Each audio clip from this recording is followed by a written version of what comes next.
Hi, everybody. How's it going today?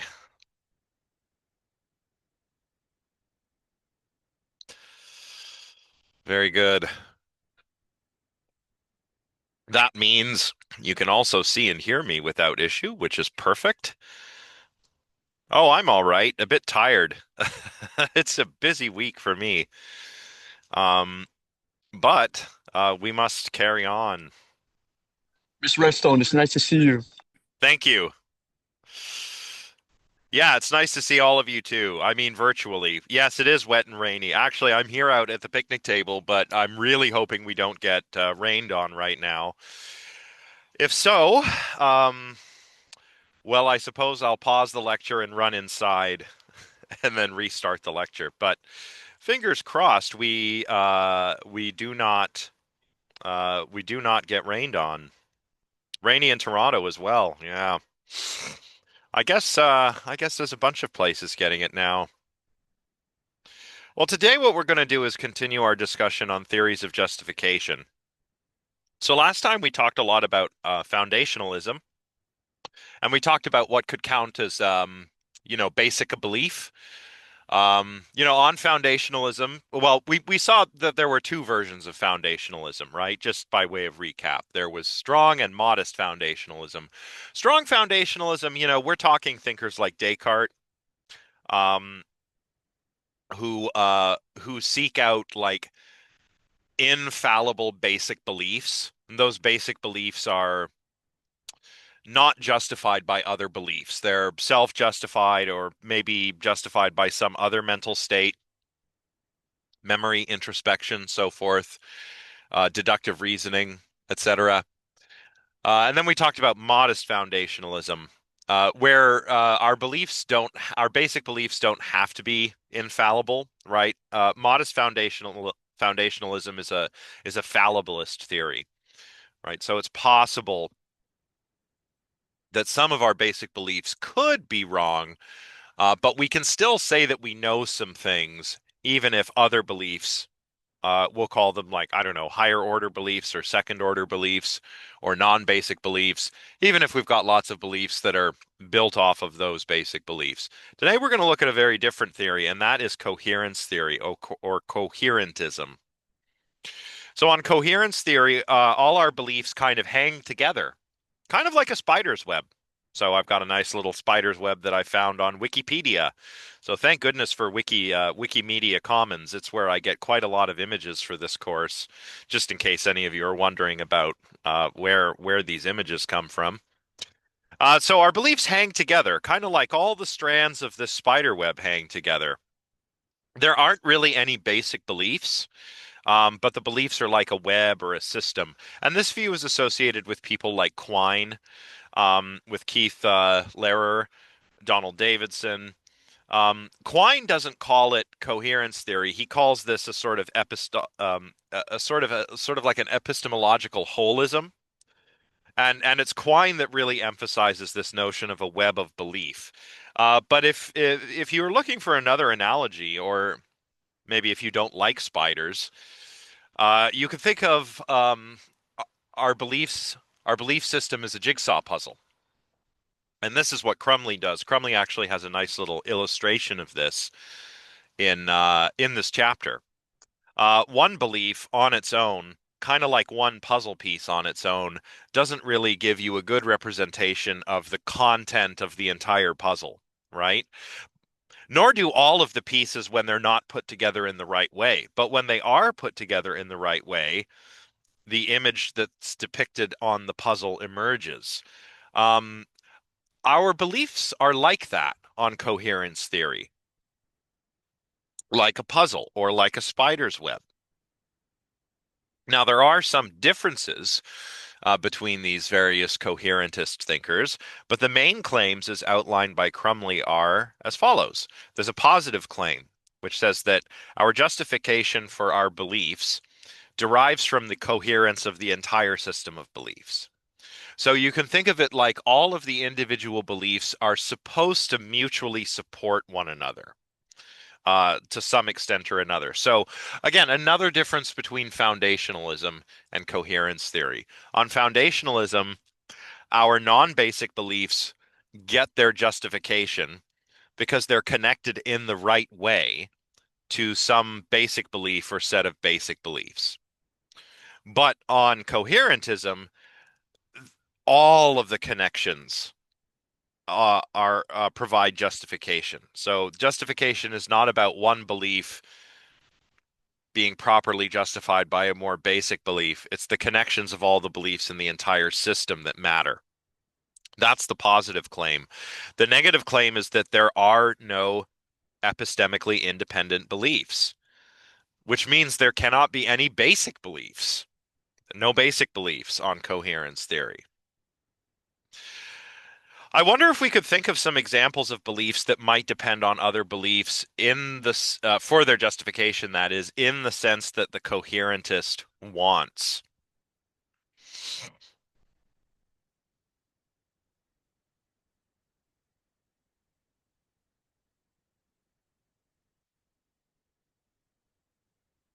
We can try for a simple example. Let's use the weather.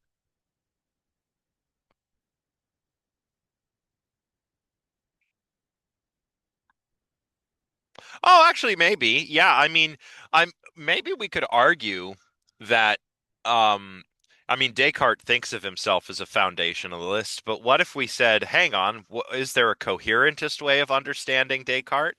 Maybe. I am, I exist, I think, therefore I am, etc. Um, seems to depend on the notion that the self, like it seems to depend on this basic belief, but you could make an argument that it depends on the further beliefs about the nature of the self. Um, and those beliefs might not be basic. So Descartes seems to take for granted that the self is a substance. But there are theories, and we'll get into this when we look at theories of self. There are theories that say that that selves just aren't like this.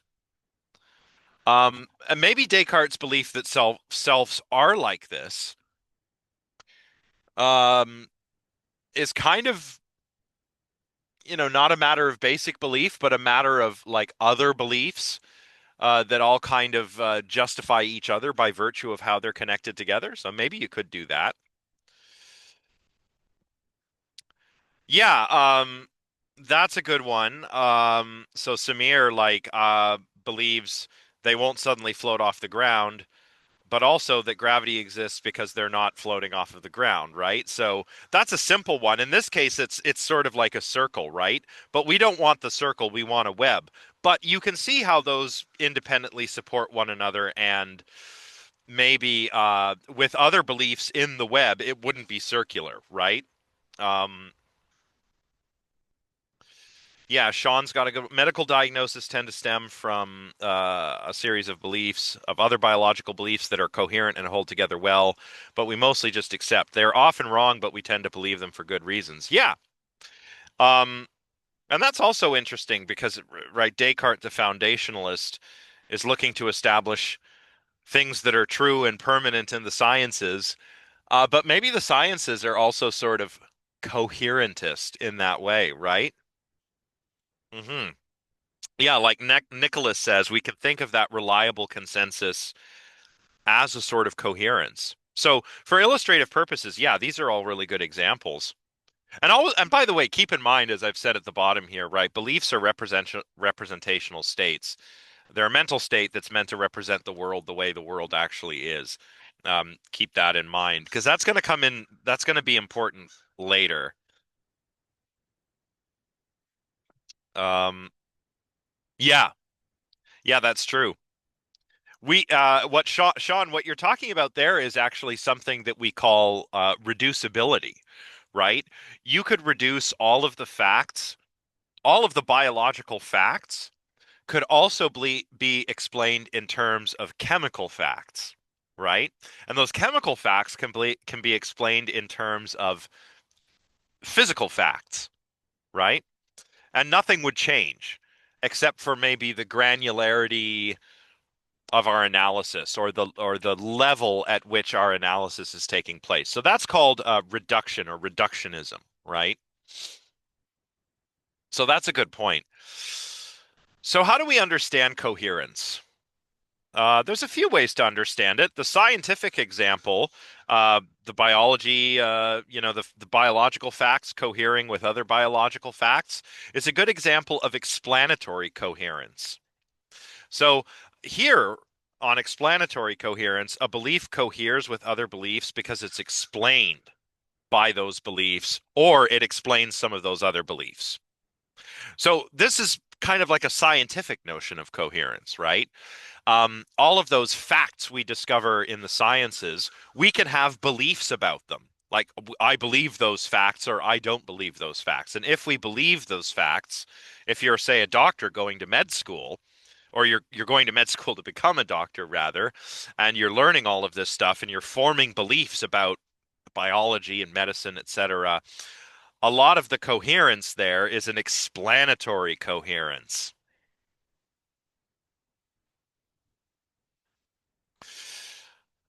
Uh, Another possible example from Charman. Can this be an example? You believe that the Earth orbits the sun, but in coherentism, the belief is just justified due to astronomical data, physics, educational.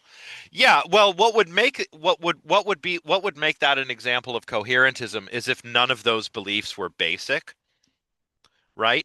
And if you look at the little, I don't have my textbook with me, but in the later part of this chapter, there's a figure of some puzzle pieces, right? Which is kind of like this, like Jupiter is a planet, Jupiter is larger than Earth, etc. And all of these fit together in such a way that you have a picture of how the solar system works.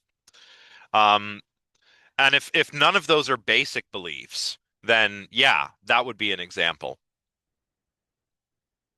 So that's explanatory coherence. Another is epistemic aim, and this is from Keith Leher. Um, Coherence is evidential on this view.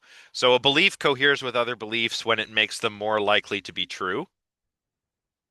So if I hold a belief that um, coheres well with all of my other beliefs, it means my entire system of beliefs is overall more likely to be true. And this also, keep in mind, is the source of justification for my beliefs in that like web of belief, right? Like within a legal case. Um, Yeah, okay, yeah, I see what you're saying. Yeah, like in a legal case, if you're trying to prove somebody guilty of a crime, right? You have to do it beyond a reasonable doubt. Doesn't mean you're going to get it exactly right. I mean, some people get put away for crimes they didn't commit. Um, but the prosecutor's job is to show how it's likely beyond a reasonable doubt that they're guilty. Yeah, so that's a good way to think of it. Yeah, that's very good.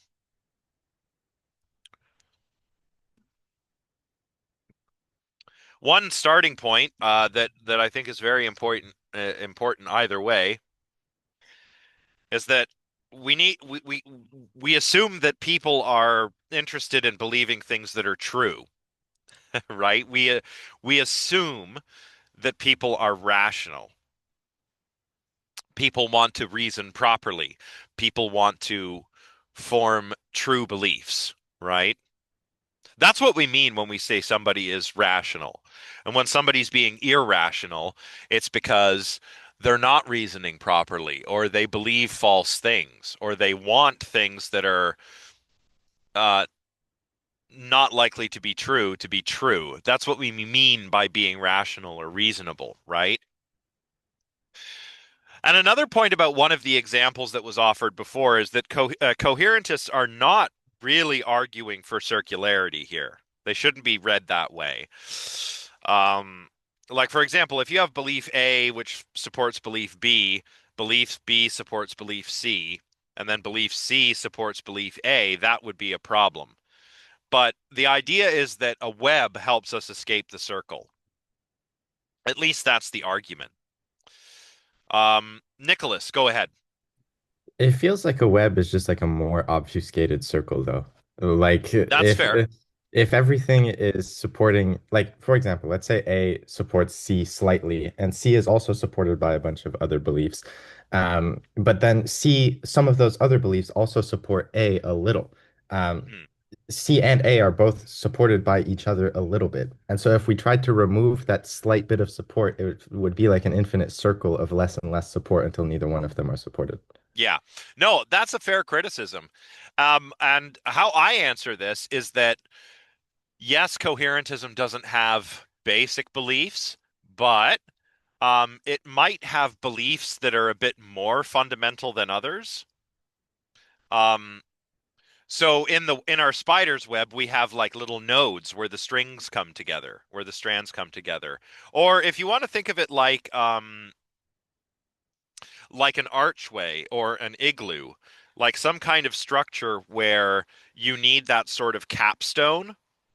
And that's what keeps it all together. Not the foundation, but this little stone in the middle, right?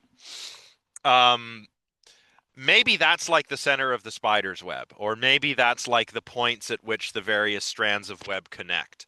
But they're still not foundational. That's one way I've thought about this in the past. Whether you buy that, that's up to you. Because like a lot of people aren't coherentists after all.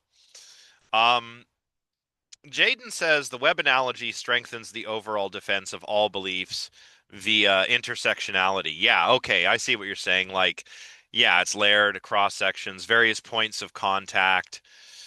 Um, Sean says, I think especially if you imagine the example as something we think of as concrete, like arithmetic, where we all use mathematical truths and proofs. Mm, yeah, but then again, a system like that, like an axiomatic system or a formal system, does have basic units, right? The axioms. Um, yeah, maybe you could say that. My point is just like there's no foundation. The basic beliefs are what we call foundational beliefs. And there aren't basic beliefs on coherentism, but maybe there are like little nodes within the network that are more important than others. So it's not a matter of like absolutely average coherence across the whole system.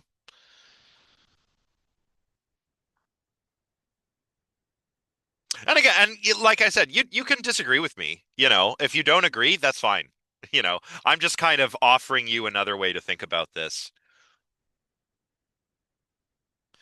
Well, if two beliefs come together to form a fundamental belief, then that's kind of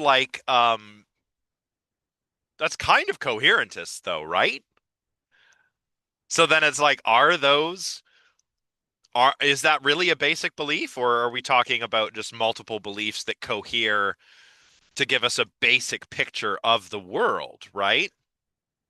Yeah. So, well, this is a good segue into objections against coherence theory, actually. Let's see how we're doing for time. I am getting slightly rained on, but not severely. I think I can handle it, so we'll carry on. We're actually moving at a pretty good clip today. So one objection is the isolation objection, and this comes from C.I. Lewis, who wrote, I think the whole system of such could provide no better assurance of anything in it than that which attaches to the contents of a well-written novel. Now, his concern is that there's nothing in coherence theory that ties your beliefs to the world. In other words, you could have a really big system of beliefs that hang together really, really well, but if they're isolated from the world, then do I really know anything about the world? Um, how would I know that I believe false things, right? So, if I could be like a coherentist epistemologist, and maybe I've never been outside, and all I've done is read The Lord of the Rings, right? And I have all of these beliefs about what happens in those books, but none of it attaches to this world, right? Like, as far as I'm concerned, it's true that Frodo has to take the ring to Mount Doom. It's true that Gandalf falls in Moria when he fights the Balrog, right? It's true that all of this is happening because Isildur refused to destroy the One Ring when he had the chance. That's great, but none of it reflects the way the world really is, right?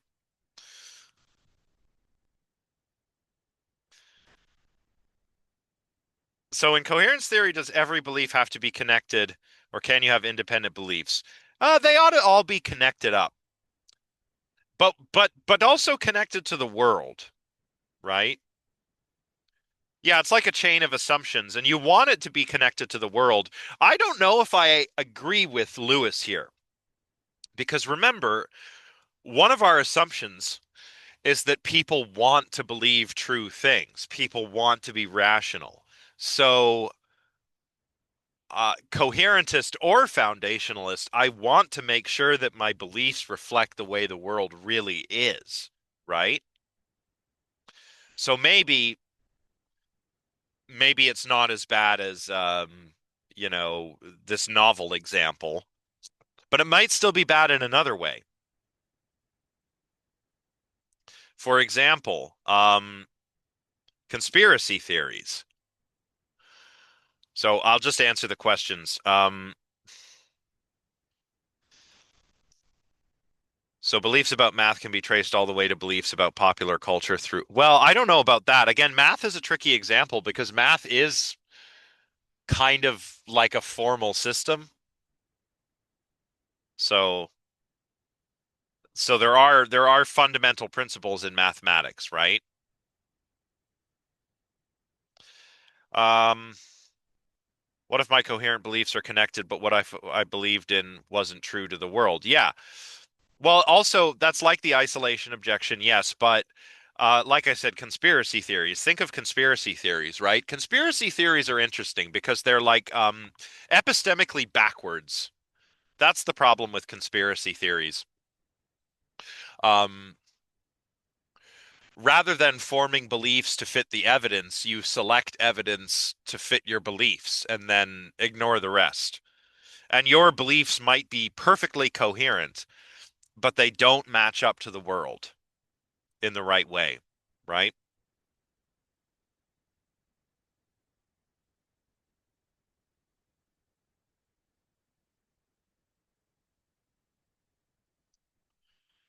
No, these are two. So Pernille's got a good question. Can they coexist? They're two different ways of looking at our systems of belief. Hmm. Yeah, a lot of false beliefs were coherent through the ancient Greek taxonomy of matter into the medical beliefs about blood, bile, phlegm, fluids. Yeah, exactly. Those were all coherent, but they didn't match the way things really were. Yeah. Would a difference between coherentism and foundationalism be that coherentism doesn't necessarily accept universal truths? Um, hmm. Well, I don't know. I don't think it rules out accepting universal truths. Only basic beliefs. That's the key. Uh, and so on coherence theory, everything is in the same web. Yeah, regarding the conspiracy theories, well, that's the thing is that when it comes to conspiracy theorists, they're not rational, right? I mean, and let's go for the low-hanging fruit, right? The flat earthers. I mean, have we all seen it's almost too easy, right? You can just go on YouTube and look at flat earth fails or something, right? You don't even have to get that scientific about it. Where I remember one where they got this laser gyroscope to try and show that the Earth is not actually a globe that turns on its axis.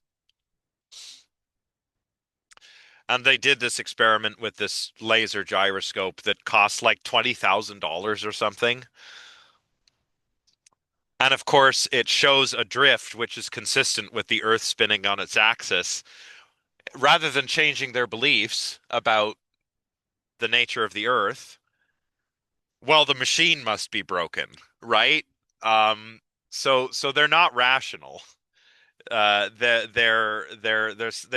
belief rather than a web of coherence is maybe more like a house of cards. Um, but yeah. So for clarification, all coherence theories apply only to beliefs, opinions, not to facts. Well, beliefs about facts. Like a fact is like a true proposition, right? So a fact is a statement about the world that is true. And then we form beliefs about the world, which I've been talking about as mental representations. Another way we talk about them is as propositional attitudes. So that is attitudes toward propositions. So if I have a true fact, well, you can't have a false fact. If I have a true proposition, i.e., a fact, and I believe it, what I'm doing is taking the attitude of belief toward that proposition and its contents. That is what it says about how the world is. Um, so facts and belief are separate things, but if you believe facts, you can be reasonably confident that you have true beliefs. Yeah, the moon is a crescent from our perspective. Ah, no, actually, the shadow of the Earth on the moon only occurs during a lunar eclipse. What you're seeing is the side of the moon that the sunlight isn't hitting. Yeah, that's actually what you're seeing when you see a crescent moon. We did just have a lunar eclipse recently, but unfortunately it wasn't visible on this side of the planet. I think it was more of a it was on the other side. But partial lunar eclipses are really cool because it looks almost like something has taken a bite out of the moon because of the Earth's shadow on it. So keep your eyes open next time there's a lunar eclipse. You got to check it out. And if you can ever get a chance to see a solar eclipse, you got to check it out. All right. So getting back to the isolation objection, the idea is that our justification is isolated from reality. Um, you could say if you're a critique of coherence theory, that here it seems like justification is just a matter of beliefs being connected to each other in the right way, but not to the world. And that's a problem because whether our beliefs are true depends upon how they connect with the world, not just with each other. So if being justified means that the beliefs have to be connected to the truth, how does a coherentist explain this, right? Well, again, keep in mind our fundamental assumption for today, and that is that we want true beliefs. We want to be rational. Most people, we'd like to say, want to be rational. There are exceptions, like the flat earthers. I mean, and maybe the flat earthers also wish to be rational. They just they just are bad at it, perhaps. I don't know. In any case, how might how what are some other ways in which a coherentist might respond to this problem? Well, coherentists and foundationalists agree that our beliefs have to be connected to our perception in some way, and that this is our normal way of learning about the world, of learning about empirical knowledge, right? Even if you're like a strong foundationalist, rationalist sort of person like Rene Descartes, you know, you've established that your senses don't represent the world the way it really is, but then you've built your beliefs back up such that you're okay with relying on them for finding out things about the world, whether it's raining or sunny, whether it's a new moon or a lunar eclipse, etc. Right? Question in the chat.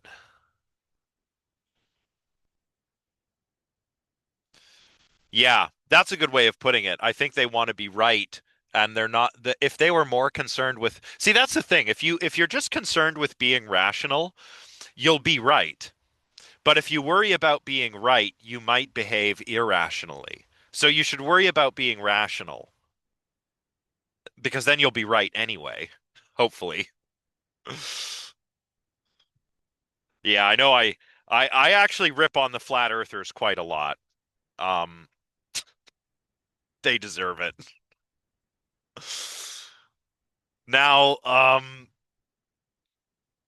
so our foundationalists say that their theory does a better job connecting our beliefs to one another and to the world. But coherentists claim their theory also accounts for the role that perceptual beliefs play in our little web of beliefs that we have. Well, it's not a little web, it's a vast web, but um, so how do we connect our beliefs with the world? Well, beliefs on coherentism don't just cohere with other beliefs, but they could also cohere with, say, sense impressions or perceptions. Or another way to look at it is that the content of our beliefs, that is what our beliefs are about, our content is provided by causal connections to the world. So think about Alvin Goldman, right? Um, Belief formation is about reliable belief forming processes. Maybe there's a causal chain in there, uh, such that our beliefs get their content from our perceptions, which get their content from what's in the world, and this is a causal chain, right? Like light reflecting off my coffee cup causes the photoreceptors in my retina to send nerve signals to my visual cortex, et cetera, until eventually, when you get to the end of the causal chain, I have a belief that there's a coffee cup here on the table, right? Another idea is that our beliefs should be sensitive to new information. That way, we can change our beliefs when necessary. Like the flat earthers should be sensitive to the idea that their laser gyroscope is working properly, and the earth is therefore more or less spherical. It's not a perfect sphere. The earth is actually what we call an oblate spheroid because it bulges at the equator because it turns on its axis. But it's not noticeable. I mean, the degree of deviation from like being a perfect sphere when it comes to the Earth is like less than the acceptable deviation for billiard balls. And you don't notice that they're not perfectly spherical. So, anyway, interesting little fact about the Earth. Take that, flat earthers. Yeah, well, eggs are prolate, but same idea, right? It's not perfectly spherical. And that's the idea. Of course, it's not perfectly spherical. Like I can look around and see that the Earth, like the ground, it goes like this. Take that, flat earthers. It's not even flat. It's bumpy. So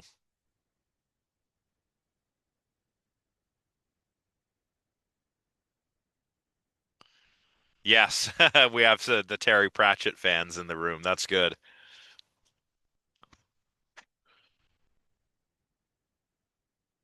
And is that where the turtles all the way down thing comes from, or is that Douglas Adams?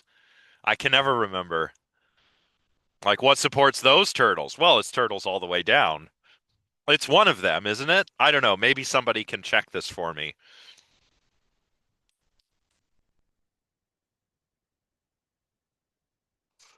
Now we got to talk about whether it's okay to believe without evidence. So, just before we discuss William K. Clifford and his ethics of belief, so we've dealt with coherentism.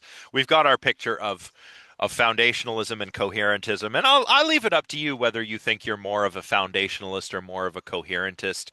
I tend to think of myself as maybe a bit more of a coherentist, but of course, you might reach a different conclusion. You know, that's completely up to you. Use your reason and think about it. But before we get into evidentialism and the ethics of belief, who can tell me what this picture depicts?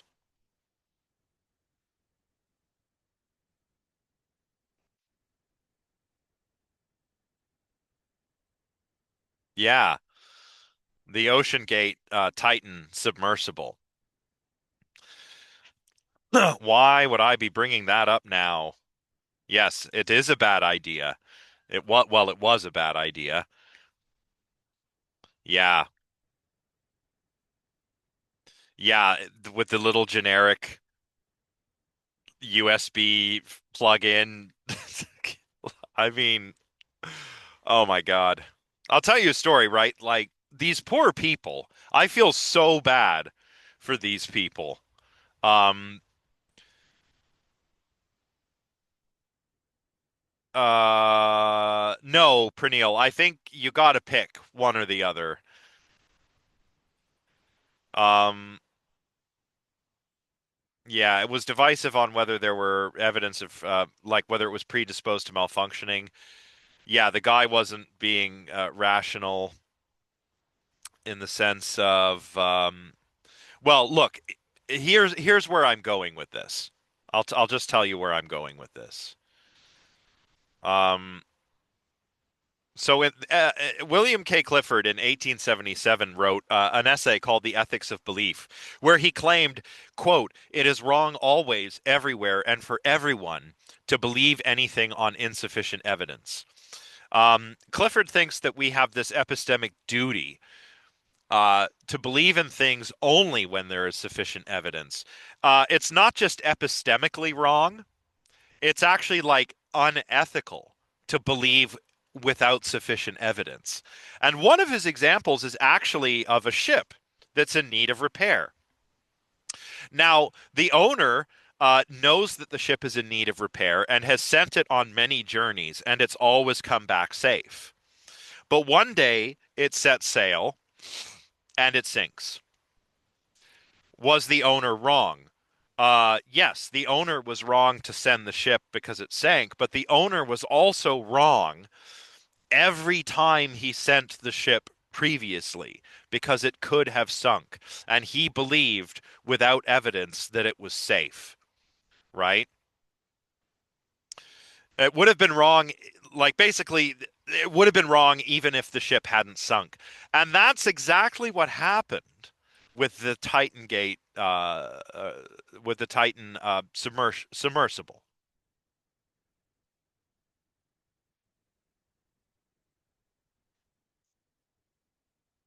Oh, thank you, Sean, for the turtles all the way down thing. Yeah. Okay, so it's actually quite older. It's older, yeah. Hume and Bertrand Russell talked about it. Very interesting. Thank you for that. Oh, sorry, I'm lagging. Yeah. If it ever gets too bad, I would rewatch the sections of the lecture on YouTube because I'm recording from my computer, not in the cloud, so I shouldn't have any lag on the computer, I hope. Um, but just to repeat myself, Clifford thinks it was wrong. It's wrong even if the ship doesn't sink because it could have sunk and lives could have been lost, right? Same with the Titan submersible.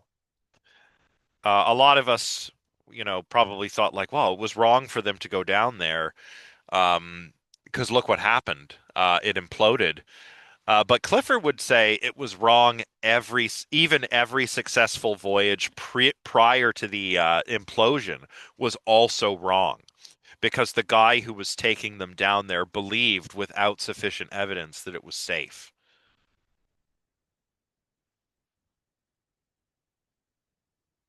Now we can ask, um, oh, my shoe is untied. Now we can ask whether reasons for holding a belief and evidence are really the same thing.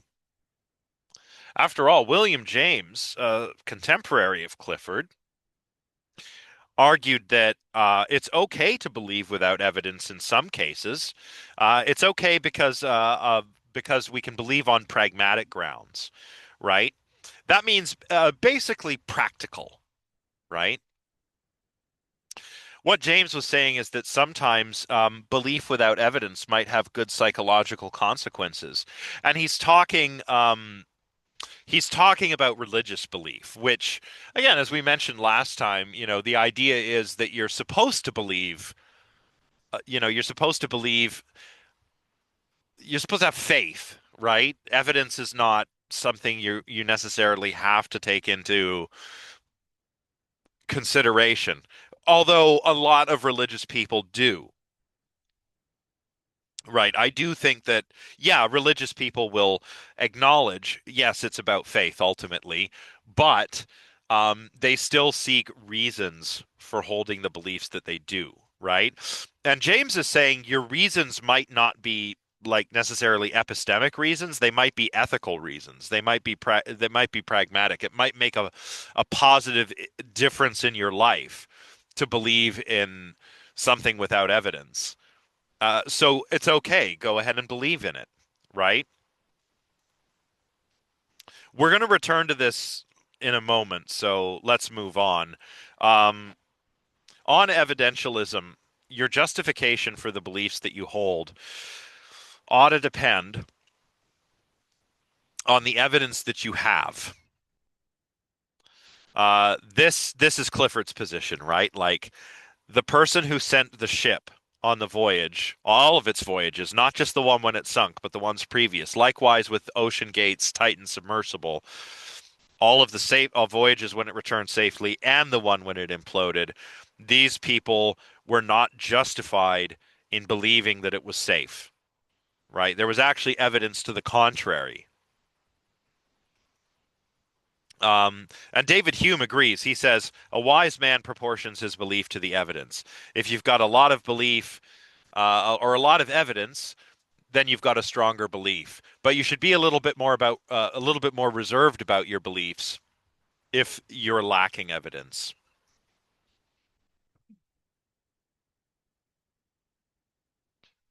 Yeah, well, that's what we're asking here. There was a where's that question? Is Samir, is there a distinction between evidence and justification?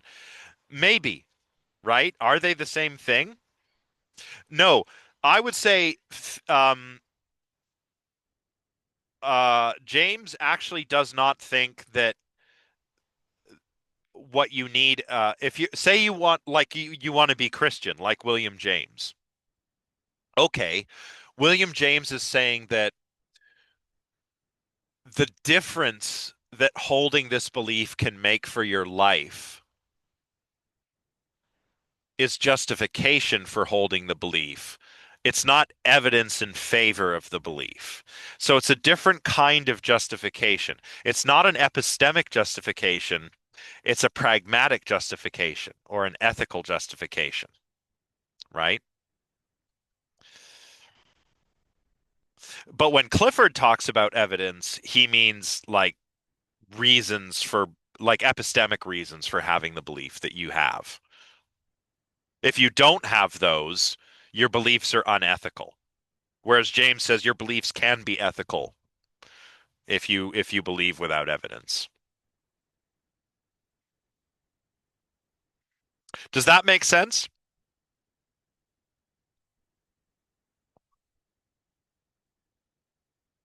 All right. Now, evidentialism is compatible with foundationalism and with coherentism, right? They both want us to have good reasons for having the beliefs that we do. We want our beliefs to be justified with good reasons. That's our evidence on evidentialism. It's just that coherentists think that it's the connections between beliefs that do this work for us, and the foundationalists think it's the basic beliefs. Feldman and Coney say that a belief is justified if we satisfy the following two conditions. Number one, we've got to have evidence to support the belief, and the person holds the belief on the basis of that evidence. And if you do that, you've got a justified belief. But as the question that was just asked in the chat a moment ago revealed, we use evidence, good reasons, justification, etc., somewhat interchangeably, but perhaps they're not interchangeable. For James, um, uh, good reasons for holding a belief might not have anything to do with evidence or epistemic justification, right? So, what is evidence exactly? Well, some might say positive evidence, evidence for your belief, is just whatever sort of evidence that increases your justification. Or maybe in a more broad sense, evidence is what tells us something about the truth or falsity of our beliefs. That could be different sensations, perceptions, other beliefs, knowledge, memories, etc. So, on the broader sense, evidence is like what something you have, and it's reflected in your mental states, right? Beliefs and other mental states have content, right? We call them intentional states. So here you have evidence which aligns with the content of your beliefs, right? Now let's go back to skepticism for a moment. We're actually going through the material very quickly today. But let's go back to skepticism and recall the global skeptics. Remember, the global skeptics said we can't know anything. None of our beliefs meet the epistemic standards required of knowledge. We could have lots of true beliefs, and true beliefs are fine, but they might not count as knowledge. How would an evidentialist reply? An evidentialist might say that, well, under normal conditions, Mr. Skeptic, and using a common sense notion of what evidence is, we can take our reasons for believing things as sufficient justification, even though we can't answer every one of the skeptic's challenges. So our evidence, if you're an evidentialist, our evidence is never going to be perfect, but it should be good enough. Now, a skeptic won't be satisfied with this.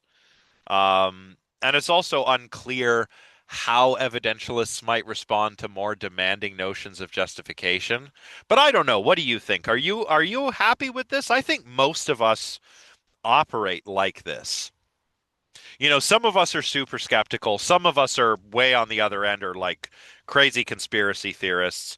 But most of us are in the middle, I think. Like, oh, okay, I've got some good reasons, and sure, I can't be sure that I'm not in the Matrix or a brain in the vat, but um, but for all intents and purposes, I can say that I know a lot of things, and I seem to navigate the world just fine, right? But what do you think?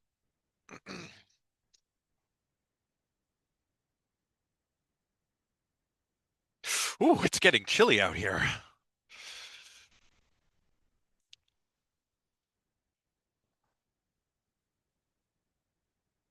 Yeah. Imagine if we had to be like extreme global skeptics. We'd never get anything done. Like, oh, time to go to class. Well, how do I really know it's time to go to class? I How do I know I'm not still dreaming and I haven't woken up yet? How do I even know I am who I think I am? And then by the time you've figured out all of this out, you've missed class, right? Hmm. Yeah.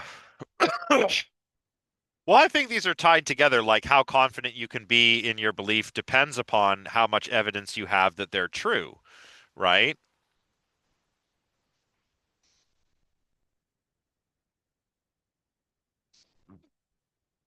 Yeah, I agree. Well, and again, that's how the sciences work, Marianne. If our evidence is good enough, it's never perfect, but it's good enough, right?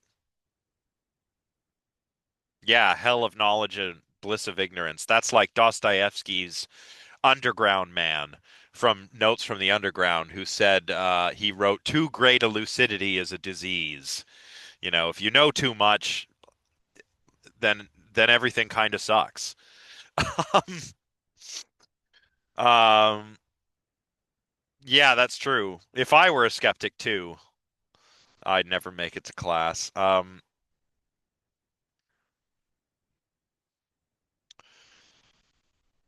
Yeah, I understand what you're saying, June.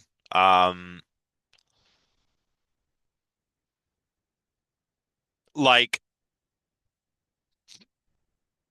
there's this really long-running argument, and it pro arguably goes all the way back to like Plato, that reason and the emotions, or the passions as they were known back then, pathos,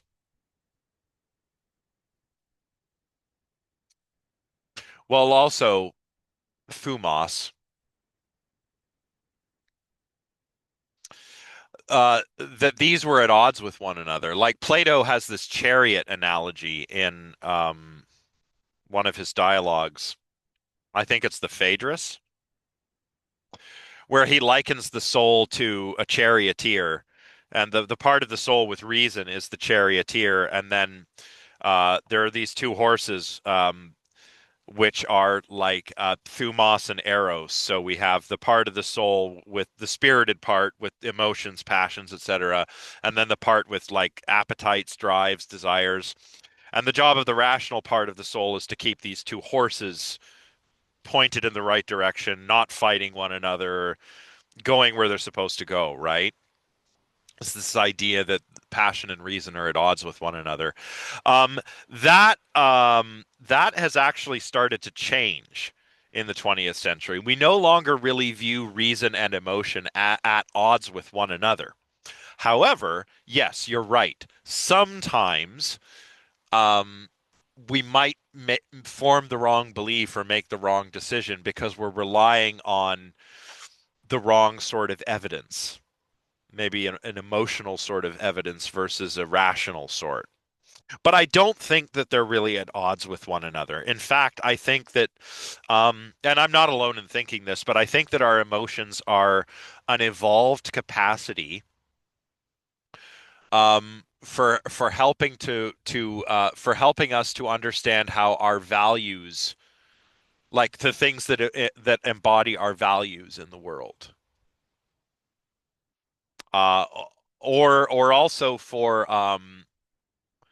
making quick decisions when actually slow, rational, deliberative thinking would be more costly. Anyway, I could go on, but um, is ethics belief based? Well, we are. I mean, yeah. Well, it's belief based in the sense that we hold ethical beliefs, right?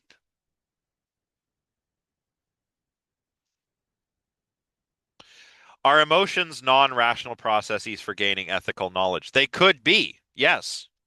Yes, they could be. Like a shortcut. Like a shortcut.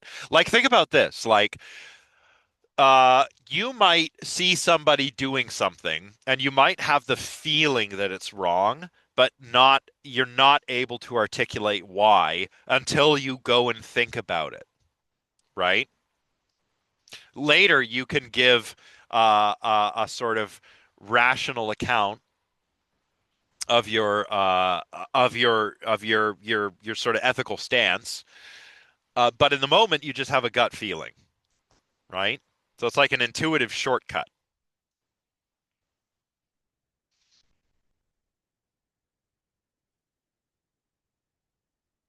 Yeah, Eros is like desire.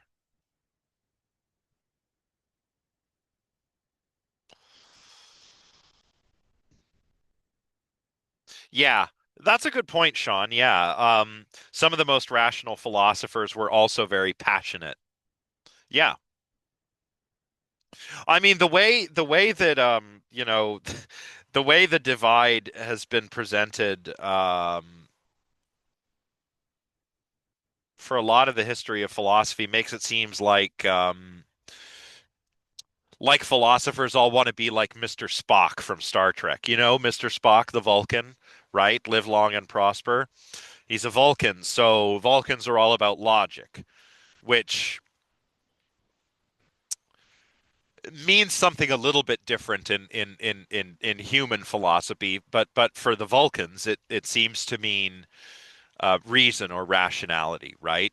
And Vulcans actually have to do this thing where they use their incredible mental discipline to suppress their emotions because before they started doing this, they were so violent that they almost destroyed themselves. So now they all go through this sort of rite of passage where they purge themselves of their emotions, right? It almost seems like certain philosophers want to be like the Vulcans. Um, but I think that's wrong, right? We need our emotions.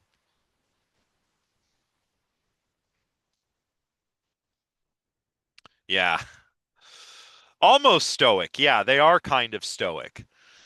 But then of course you watch that we've had what, like three different iterations of Spock.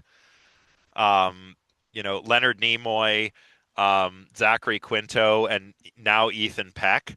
And each one of them has shown Spock, because Spock is half human, half Vulcan. So each one of them has kind of depicted Spock trying to like accept his emotional human side while still being like logical, right? And that's really the position I think a lot of philosophers are in. They're not like a typical Vulcan. They're like Spock. We want to be reasonable, but we also have the passions and we have to make it work together.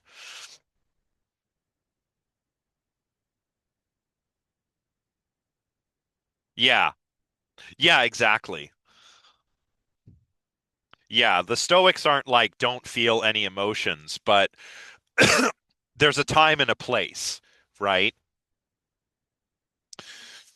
Um anyway, that was a good discussion. One that we actually had time for because we're almost finished. But let's talk about William James again. So James actually did think that it was acceptable in some cases on pragmatic grounds to believe in propositions without evidence. Again, I got to emphasize pragmatic grounds, not epistemic grounds.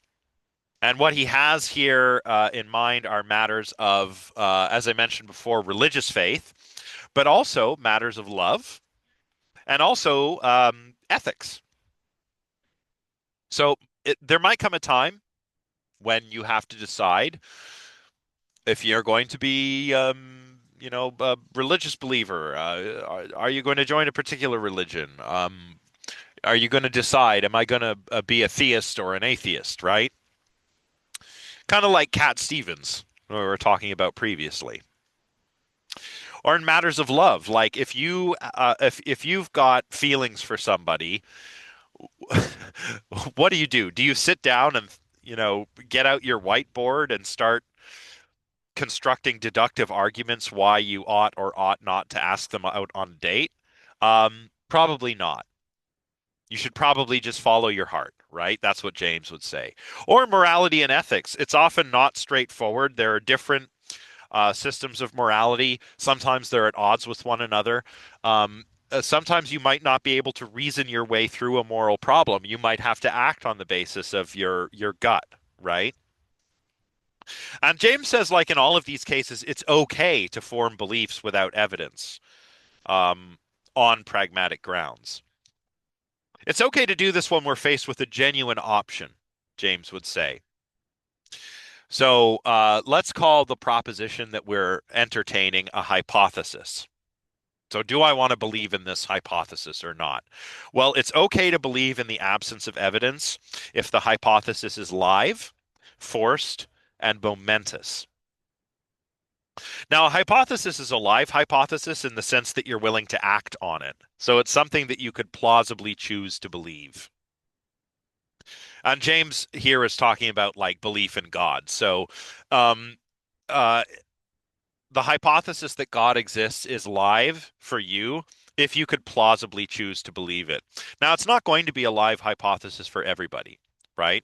But let's say you're an agnostic and you're not sure what to believe, then it might be a live hypothesis for you. So that's a live option. That option then becomes forced when it's impossible for you not to choose, right? You need to pick one. I'm either going to believe in God or I'm not going to believe in God. I don't want to be an agnostic anymore. I want to pick one. Um, so that's forced. So now you've got a live option and a forced option. You have to choose. And finally, a live forced option is momentous rather than trivial if it appeals to your passional nature, if the stakes are high for you. And of course, you can see how, entertaining the hypothesis that God exists, the stakes might be high for you, right? Now, admittedly, I think I've already admitted this, but I am myself an atheist, right? So I've gone the opposite way as James, right? But I think for a lot of you, you could probably see how, this hypothesis, do I believe in God or not, right? So let's say you go with God exists. That's your hypothesis. I think a lot of you can see how that would be a live, forced, and momentous hypothesis because it's live because you could plausibly choose to believe. It's forced because you've got to make a choice. And it could be momentous because it might have big implications for how you live your life. And maybe what happens after your life is over, right? Uh, what do you think? What do we think of James's genuine option?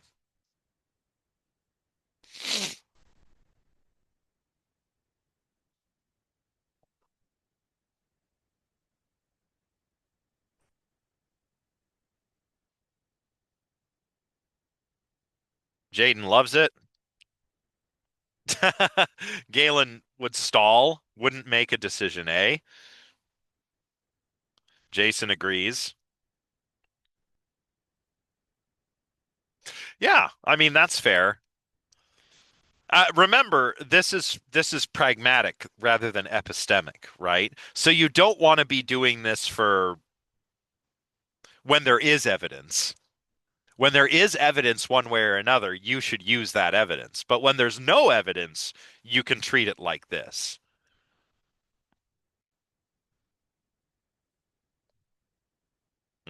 Okay. So a lot of agreement with this. Yeah. Of course, if there is evidence, you need to follow the evidence. And I'll tell you why. Um, so for example, like, let's say it's the 1950s, and everybody smokes. Everybody smokes cigarettes, right? Um, Moreover, there is some evidence that smoking is terrible for you, but tobacco companies are suppressing it. And in fact, they're doing the opposite. They're promoting it. Like, there's old they used to have cartoon characters, right? Joe Camel was a big giant camel who loved smoking cigarettes. Or you would see ads like this in magazines, like 4 out of every 5 doctors smoke Marlboros, you know, just wild, wild times, right? So you don't have a clear picture of whether smoking is good or bad for you. So you've got to choose. Like you're entertaining a hypothesis, like, um, smoking could be bad for me. Well, you could be willing to act on that. I keep smoking or quit smoking. It's forced if it's impossible for me not to choose, right? I can either smoke or not smoke. By choosing not to make a decision, I am choosing to continue smoking, right? And it's momentous. It might appeal to your passional nature. You might notice, like, well, okay, sure, 4 out of 5 doctors smoke this brand of cigarettes, but my doctor says he can hear my lungs crackling. Maybe I should quit, even though I don't see any scientific evidence that smoking is bad. Sure, then you could make a decision on that basis, on pragmatic grounds. But if you're now like existing in the 21st century when we know all of the horrible things that cigarettes do for you, the ethical thing to do and the epistemically sound thing to do is to listen to the evidence and stop smoking, right? So if you have evidence, you got to use that evidence. But if you don't, then see if you have a genuine option, and then you can decide what to believe on pragmatic grounds. If there's no evidence, if there is evidence, you should still consider that evidence. So, what might an evidentialist say here? Oh, she might say it's fine to believe in some things on pragmatic grounds, but it's not the same thing as epistemic justification. It's maybe pragmatic justification. Maybe it makes a positive difference in your life. Doesn't mean it's true, right? Like, think about it. You could go through this and you could say, okay, I've realized that, the proposition God exists is a genuine option and I choose to believe it. Um, and it's making a positive difference in my life. You find a community, you you start doing more good works, you feel happier, and that's great. Uh, that doesn't mean God exists, right? That just means that your belief makes a positive difference in your life. So it's not the same thing. So epistemic justification is distinct from pragmatic justification. Epistemic justification tells you when your beliefs are true, but pragmatic justification only tells us what practical purpose beliefs can serve in our lives. And that's pretty much all I have. I just thought we could end on some discussion about whether you're a foundationalist or a coherentist, whether evidentialism can answer the skeptical challenge, or whether you think it's okay to believe things without evidence. I mean, it's fine. It's all well and good when we're talking about matters of religion or romance, but I don't know about ethics. I think I'm more with William K. Clifford on this one. I mean, would we excuse the Ocean Gate Titan submersible guy because he said, "Oh, well, going diving down in the ocean is a genuine option. Going to see the Titanic in a submarine, that's a genuine option. So you should go." Well, no, turns out maybe not, right? Then again, there were good reasons to think that that was not safe to do. I remember when the news broke, right? And the first thing I thought, my partner says, "Oh, did you hear about the submarine? They lost contact. I hope everyone's okay." And I was like, "Wait, how deep were they?" And oh, so many meters. Thought, "Oh no, they're dead. Like they're just dead. I'm sorry, that sucks, but they're dead." Um, and then I thought, yeah, this is kind of like William K. Clifford's Ethics of Belief, isn't it? Um, but yeah, like there was evidence. As soon as I saw this thing pictured on the news, I was like, that's what they were getting in. Because when I was a young child, I had lots of special interests. One of them was submarines. And I remember I think I was in like grade two, grade three, grade two. My dad got me this like a coffee table book on submarines, and it had like every submarine ever, like from the early submersibles of the 19th century all the way up until like the Seawolf class, the brand new one that the Americans just dropped at the time, or maybe it wasn't even out yet. Anyway, and so I would see like what submersibles look like that go that deep. And then I saw this thing and I thought that thing is what they're riding in. And then of course as the expert testimony came out on the news, a lot of people were like, "Oh yeah, we weren't going to get in that thing." Like, so there were reasons not to go. Um, yeah. Yeah, Nicholas, exactly. You said in one sentence what I said in several paragraphs. Um, Jaden says, "I think extending a belief without evidence outside of your personal circumstances is when ethics comes into play." Yeah, yeah, like it can affect other people. Well, you could argue like you say here and to yourself, it's unethical even if you're the only one who can get hurt. That's still wrong. June, go ahead. On the topic of Ocean's Gate, I remember when it was trending on like it was like a big thing on TikTok and whatnot, and how before they had even gone and like submerged, a lot of people were discussing like this is a really bad idea.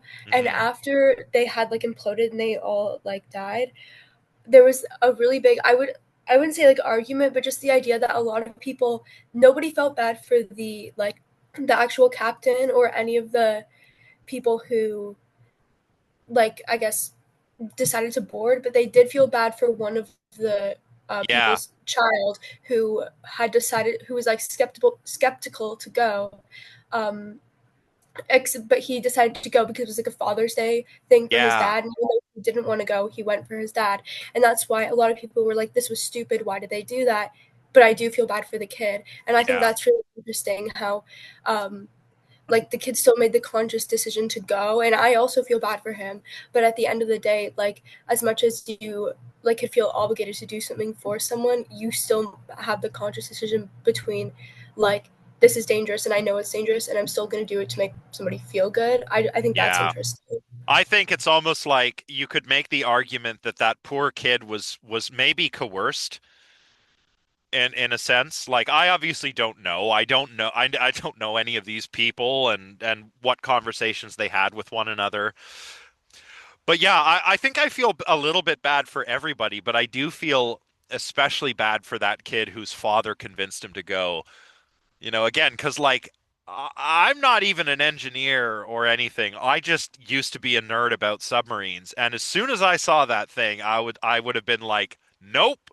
Um, yeah, but yeah, it's interesting how this also could be an example of something called the Nobe effect, where people actually judge people when they cause harms more harshly when the harms were foreseen as opposed to unforeseen. So that could be why people don't feel bad for the CEO who imploded, um, because he should have known this wasn't safe. Um, but maybe less for the kid who maybe had just like a gut feeling and then his dad convinced him that it was okay, right? So we're judging the CEO more harshly because he should have foreseen those harms. Yeah, I haven't seen the Netflix documentary. I'm going to have to check it out. Now, I am running out of battery here, and we are pretty much done for the day. So nice, nice, good work, everybody. Nice discussion today. Um, remember that the quiz is due this Friday. I see that about 50 of you have already completed it. That's great. Don't leave it to the last minute, but do use what time you have to study before you begin. And as I've said many, many times, remember, it is open book, but that only means you can access your learning materials. No search engines, no chat GPT, no copying and pasting, etc., etc.